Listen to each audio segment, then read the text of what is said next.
Hi. Lately, I have been thinking about something, or rather, today at church, something came to my heart. I was sitting in service, it was just after worship, and we were just worshiping God. And I thought to myself, my hands are too small. And let me give you some background to, or maybe create a backdrop to why I had that thought.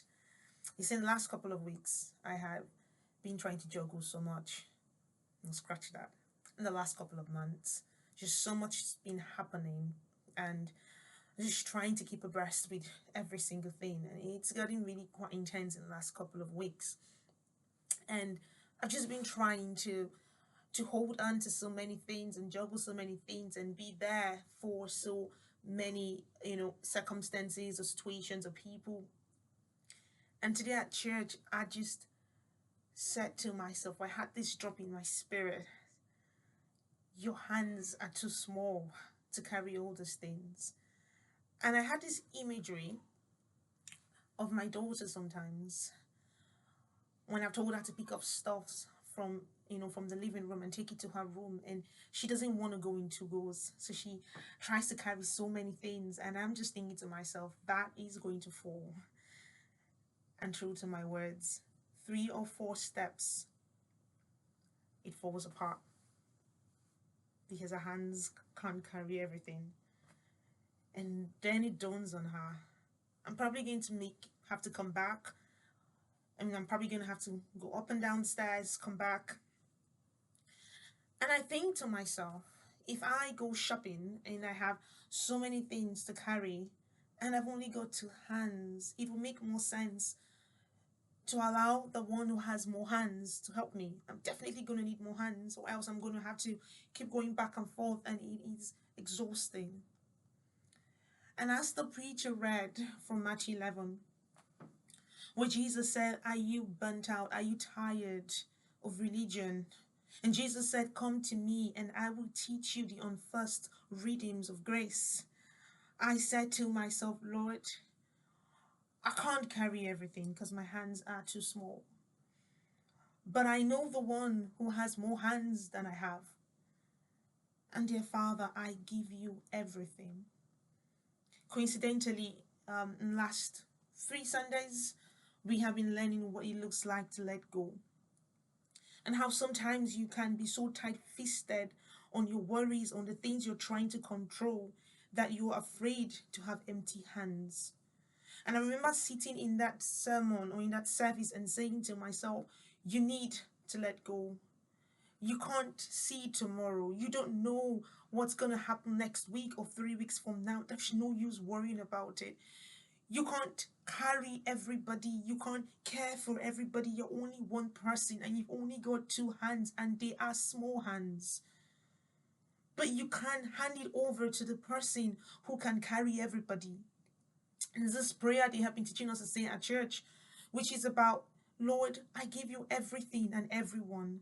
All my worries, all my dreams, all my ambitions, all my aspirations, all the things that keep me awake at night, all the things that I'm trying to control. Father, I give you everything. I refuse to be held bound by my worries. I refuse to be held bound by my need for control, because there's so much I can't see.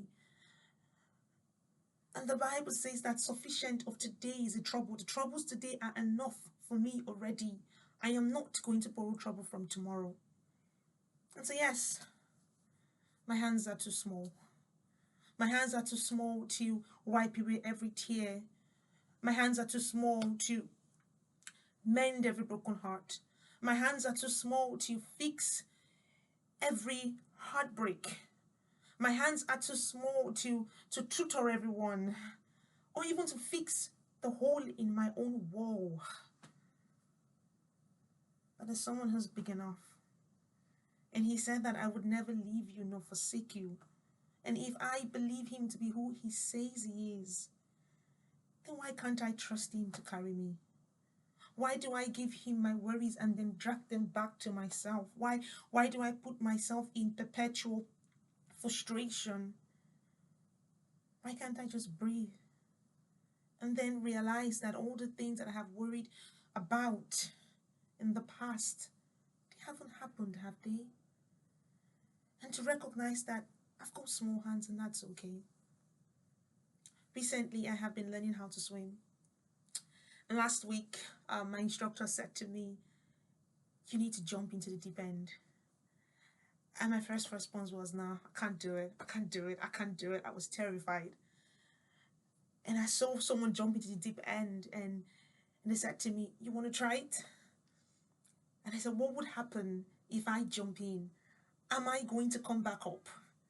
My instructor said to me, you will. I was like, no, I think I'm going to go down under and I'm going to die right here. And she said, no, you will come back up. So I said, how do I do it? My instructor said, you keep your eyes above the pool on the door.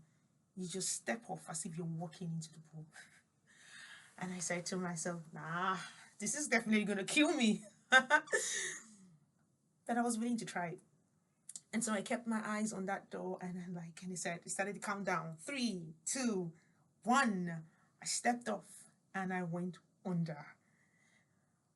Yeah, I panicked a little, but then my head popped right up. I was terrified, I was scared, I was trying to survive. But I'm here, didn't die. But what did I learn? That you're not going to get anywhere unless you're willing to step out into the deep end. Unless you're willing to trust. You're not going to get better. That fear is still going to cripple you unless you're willing to let go and just trust. And life is like that. Life is like that. You have that God around you. You've got Jesus around you. And he's saying, come, let's take this walk. Trust me. Trust me about where the next meal is coming from. Trust me about where the money is coming from. Trust me about how I will fix this for you, how I would help you with childcare in the midst of this madness. Don't take the easy way out and start doing wrong things. Just trust me, do it my way, and trust me that I've got this figured out. Trust me that that big dream that I've given you, I will provide for you. Trust me that I know exactly what you need. Trust me that I will create the right community around you that would help you to grow. Trust me in this. Step out. And then like me, some of us are like, nah, if I jump into this pool, I am going to sink. You will, but you will float. And when you do float, you will tell the story with a smile on your face, and you would say, he really does what he says he will do. My God really moves away. Why would I doubt when he always comes through? My God really moves away. Omema, he's always on time. He can do no wrong. Omema, he leaves the 99 always for the one. Okay, I was supposed to write that. I tried to write it, but my schedule has been a little bit crazy of late. So my writing, haven't had time to write. So I thought, make a video of it, and I hope it makes sense. Anyway, Happy New Year. I thought of writing something amazing for the new year. It's all in my notepad and all in my head. I haven't got around to writing it. So, Happy New Year once again. I'm wishing you an amazing 2025. And just to remind you and myself, God has got this.